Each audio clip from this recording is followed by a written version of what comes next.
Hello दोस्तों, स्वागत है इस वीडियो में। आज हम हिंदी व्याकरण के महत्वपूर्ण टॉपिक समास लेकर आया हूं, जो किसी भी परीक्षा के लिए महत्वपूर्ण है। चलिए समास की हम परिभाषा जानेंगे। समास किसे कहते हैं, समास के कितने भेद है, ट्रिकली भी समझेंगे। तो किसी भी परीक्षा के लिए महत्वपूर्ण है। वीडियो में लास्ट तक बने रहे। तो चलिए जानते हैं कि समास की परिभाषा कैसे लिखे। तो बहुत ही आसान परिभाषा जो है लिखा गया है या लिखा जा रहा है।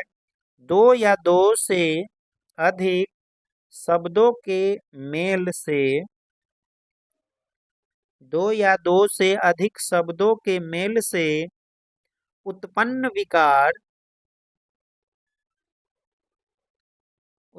विकार को समास कहते हैं।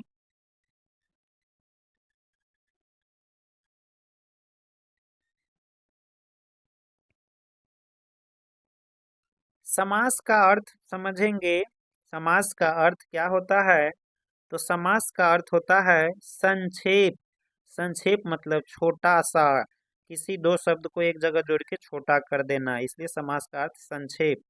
विकार का अर्थ क्या होता है? तो विकार का अर्थ होता है परिवर्तन, यानी संक्षेप में परिवर्तन कर देते हैं, उसी को हम क्या कहेंगे? समास कहेंगे। अब हम जानेंगे, अगला प्रश्न होगा कि समास के कितने भेद हैं। तो समास के मुख्यतः 6 भेद हैं। समास के मुख्यतः 6 भेद हैं। पहला हमारा भेद होगा, वह होगा अव्ययी भाव समास।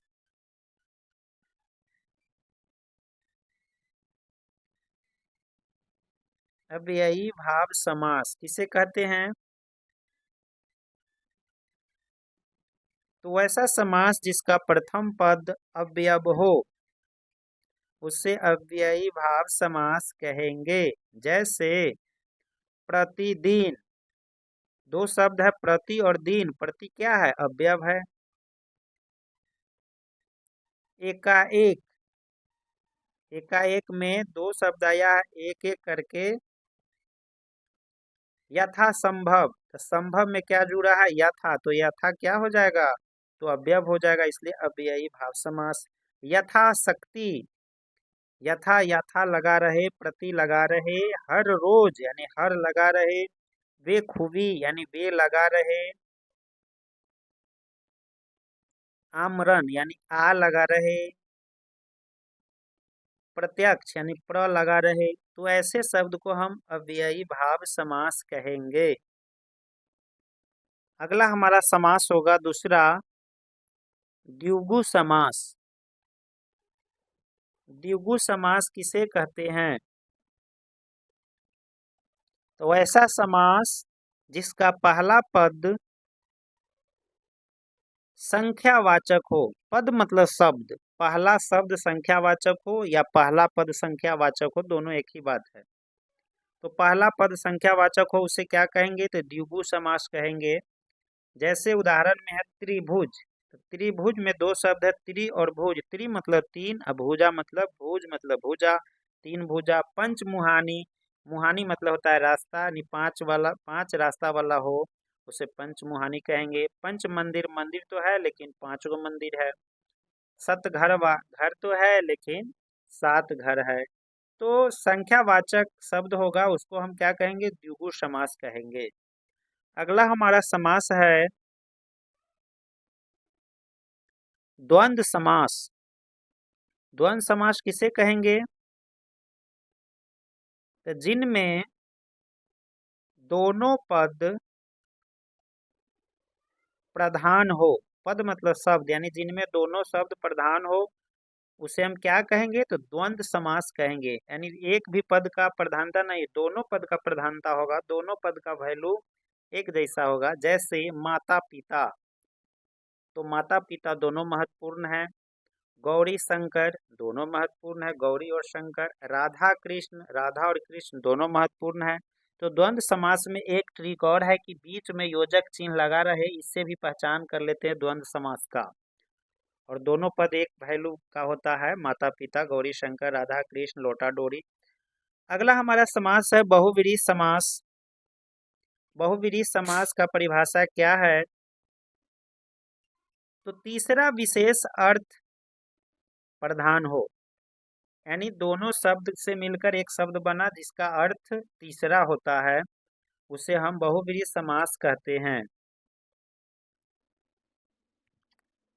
जैसे दशानन, 10 है आनन, यानी 10 सिर है, आनन मतलब सिर अर्थात रावण, तो तीसरा शब्द रावण निकला। अगला है त्रिनेत्र, त्रिनेत्र का मतलब होता है शिव जी, जिनका 3 आँख हो, कौन होंगे? शिव जी होंगे। पीताम्बर, पित जोड़ आम्बर, यानी वैसा पीला वस्त्र धारण करने वाले अर्थात विष्णु जी। अगला हमारा शब्द है वृंदावन विहारी, तो ये किनको कहा जाता है? तो यह श्री कृष्ण जी को कहा जाता है। तो तीसरा शब्द आ गया ना, वृंदावन विहारी का अर्थ निकल गया कृष्ण। अगला हमारा समास होगा कर्मधारय समास। तो कर्मधारय समास किसे कहते हैं? विशेषण विशेष से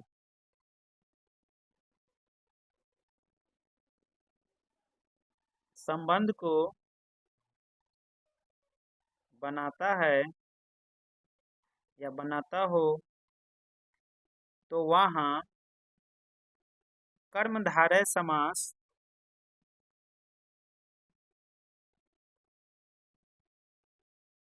होता है। विशेषण विशेष से संबंध बनाता हो तो वहाँ कर्मधारय समास होता है।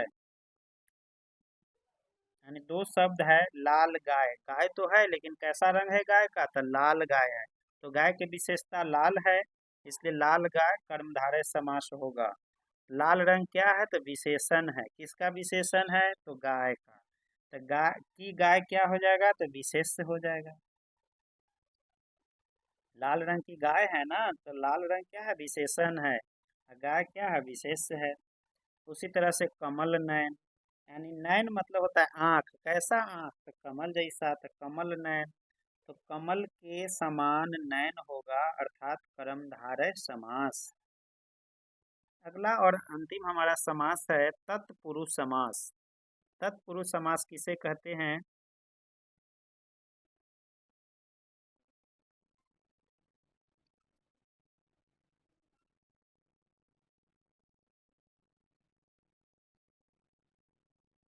जिस समस्त पद में बाद वाला पद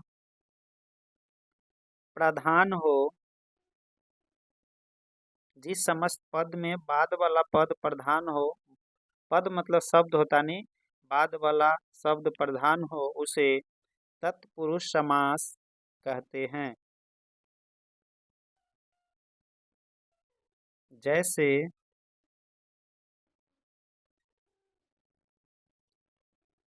आदमखोर, आदमखोर दो शब्द से मिलके बना है, आदमी को खाने वाला, तो खाने वाला क्या है? तो पद प्रधान है, और आदमी क्या है? तो आदमी को खाने वाला है, तो को आया ना, तो को क्या है? तत्पुरुष समास। यहाँ पे कारक विभक्ति का चिन्ह होता है। गंगा जल, गंगा का जल, का क्या है? तो कारक शब्द है। वनवासी, वन में वास करने वाला को क्या कहते हैं? तो वनवासी कहते हैं। तो वन में शब्द आया ना, में क्या है? तो कारक है, यह तत्पुरुष समास है। देशा, देश निकाला, तो देश निकाला नहीं, देश से निकाला, देश से निकाला, तो देश से क्या है? तो से कारक शब्द है। तो उम्मीद है कि यह वीडियो आपको समझ में आ गया होगा। तो वीडियो में लास्ट तक बने रहने के लिए सभी को बहुत बहुत धन्यवाद। आपका दिन शुभ हो।